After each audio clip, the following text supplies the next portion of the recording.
Fourth row in the center there on 2. First question. Hi, LeBron. John Tellich, Fox 8. You've always been outspoken about social issues, and it seems that you're kind of in the middle of one. The incident at your home in Los Angeles, do you have any comment on that?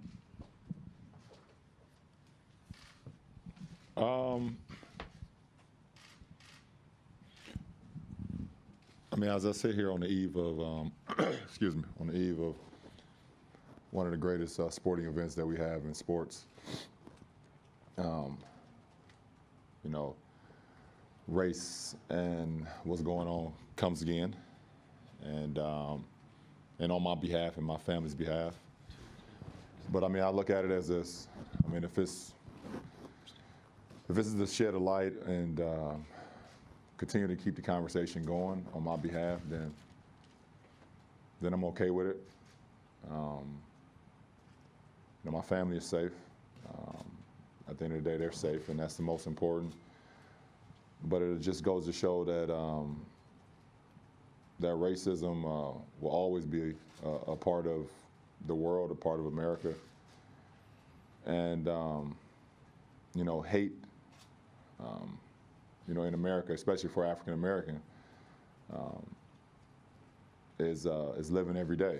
And even though that, you know, that it's concealed most of the time, even though people hide their faces and will say things about you, and when they see you, they smile in your face. It's alive every single day. And I think back to Emmett Till's mom, actually. It's kind of one of the first things I thought of.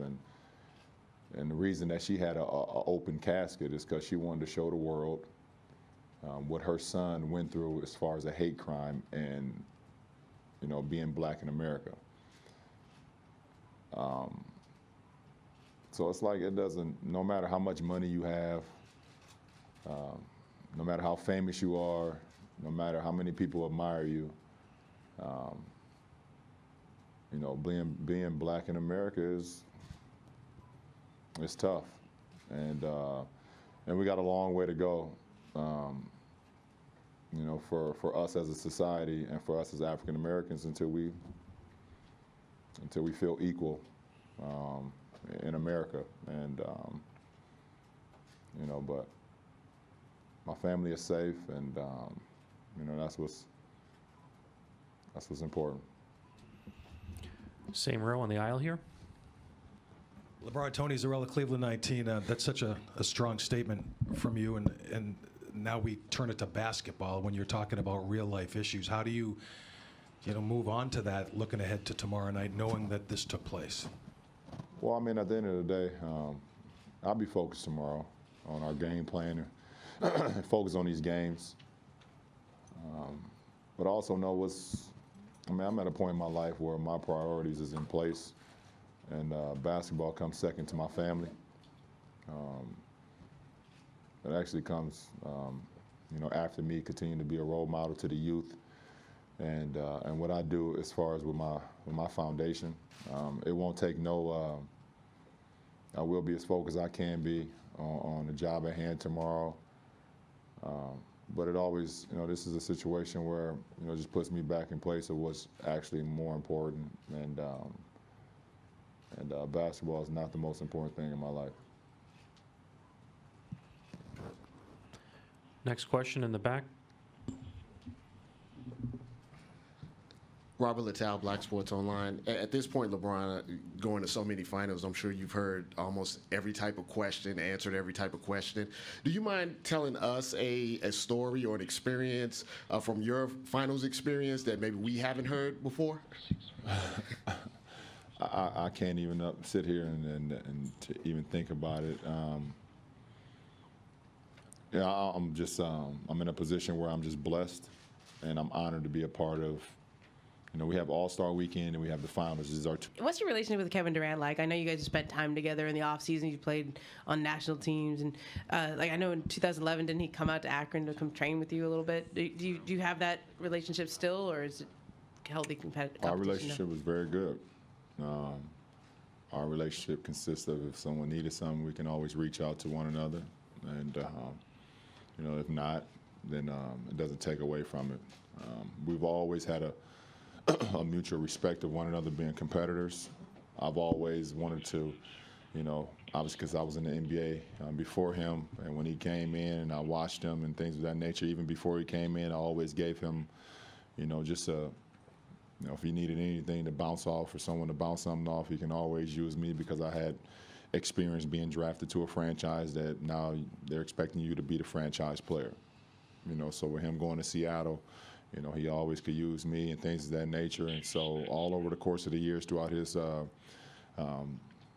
journey, I've always had an open door policy, and with KD, and so I guess that's pretty much it. Over here on the aisle. LeBron, Dan Simon with CNN. One more question about the incident. How do you explain something like that to your own children? I think the most unfortunate part is that I'm here right now, and I can't be home to see my boys right now. My little girl is too young to actually understand it right now, but I can't sit in front of my boys right now, and I won't be home until next week. So this is kind of killing me inside right now, but my wife is unbelievable. My mother-in-law, my sister-in-law, they're going to do a great job of, talking to them when they get home from school today. Because of Apple being so great, I can't FaceTime them, and but I like to do face-to-face conversations when it becomes with a situation like this. But I've talked about this before. Having two sons that's very.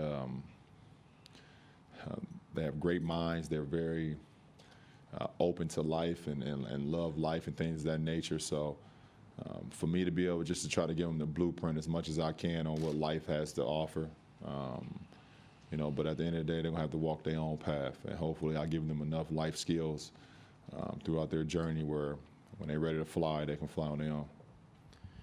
Chris, standing on the left over here. Chris Haynes, ESPN. Brian, you've been through multiple odds throughout your career. Last year, it sounds like this is it again. Do you still get a drive or a high for trying to, I don't want to say prove people wrong, but just trying to silence folks? No, I'm not in that department anymore. I left that in the 20s. I'm not in the prove people wrong, silence critics, people department no more. I got a promotion when I got to the 30s, so at the end of the day, I know what I've done. I know what I'm built. I know the way I'm built. My only motivation is to be able to compete for a championship every single year. And I'm sitting here today blessed once again because I put in the work and our teammates have put in the work. So, that doesn't matter to me. Dave in the back. LeBron, Dave McMenamin, ESPN. I wanted to know if the incident stirred any emotions inside of you and how you manage them, if it does. Well, I'll have obviously you see I'm not my normal energetic self. It'll pass.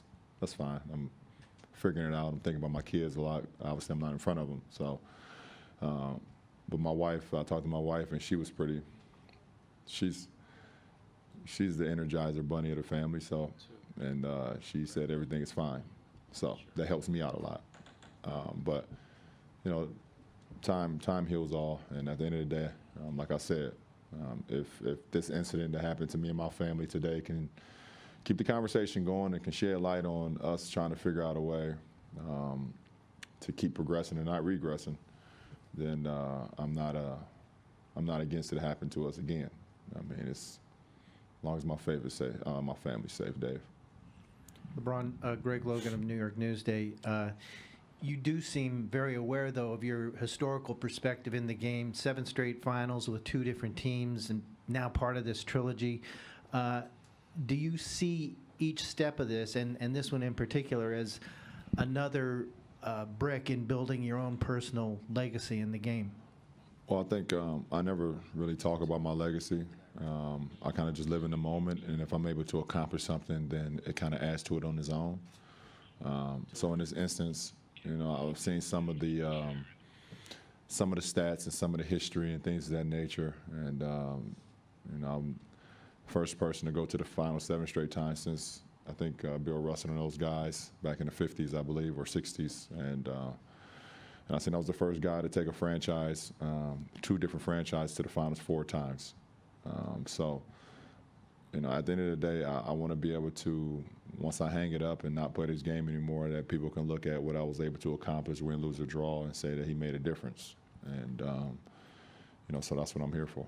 And if I could follow up, how deeply satisfying was it to you, especially after the circumstances under which you left Cleveland, to then return last year and deliver that title?